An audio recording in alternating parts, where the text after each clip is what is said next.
Hi friends, నేను Srinivasulu. Welcome to మన pharmacy channel. Today ఈరోజు టాపిక్లో దగ్గుకు చాలా బాగా పనిచేస్తే ఆస్కారిల్ ప్లస్ సిరప్ గురించి చాలా వివరంగా తెలుసుకుందాము. అంతకంటే ముందుగా మన ఫార్మసీ ఛానల్ను సబ్స్క్రైబ్ చేయండి, లైక్ చేయండి, షేర్ చేయండి. ఇక ఈరోజు టాపిక్ గురించి చెప్పుకున్నట్లయితే ఆస్కారిల్ ప్లస్ సిరప్. ఈ సిరప్ను గ్లెన్మార్క్ కంపెనీ తయారు చేసింది. మరి ఆస్కారిల్ ప్లస్ సిరప్ యొక్క కాంపోజిషన్ గురించి ఒకసారి చెప్పుకున్నట్లయితే ఇందులో టెర్బిటలిన్ సల్ఫేట్ 1.5 mg మరియు బ్రోమిక్సిన్ HCl 2 mg, menthol 0.5 mg, గాఫినోసిన్ 50 mg ఉంటుంది.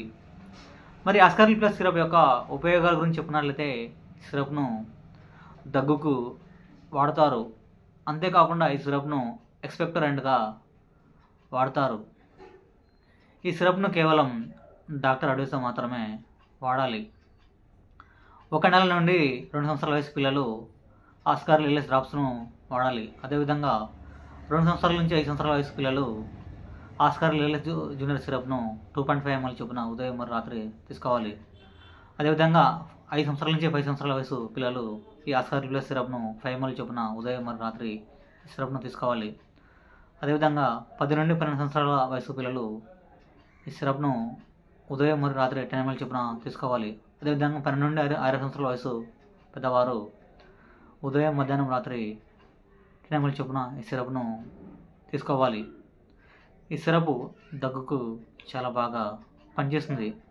మరి ఆస్కారిల్ ప్లస్ సిరప్ యొక్క సైడ్ ఎఫెక్ట్ గురించి చెప్పినట్లయితే నాసియా, వామిటింగ్, డిజినెస్, డయేరియా అనేవి రావచ్చు. ఈ ఆస్కారిల్ ప్లస్ సిరప్ను లివర్ వ్యాధి బాధపడేవారు, అదేవిధంగా కిడ్నీ వ్యాధి బాధపడేవారు ఈ సిరప్ను వాడవచ్చు. ఓకే ఫ్రెండ్స్, ఈ వీడియో కనుక మీకు నచ్చినట్లయితే లైక్ చేయండి, షేర్ చేయండి, సబ్స్క్రైబ్ చేయండి. Thank you for watching.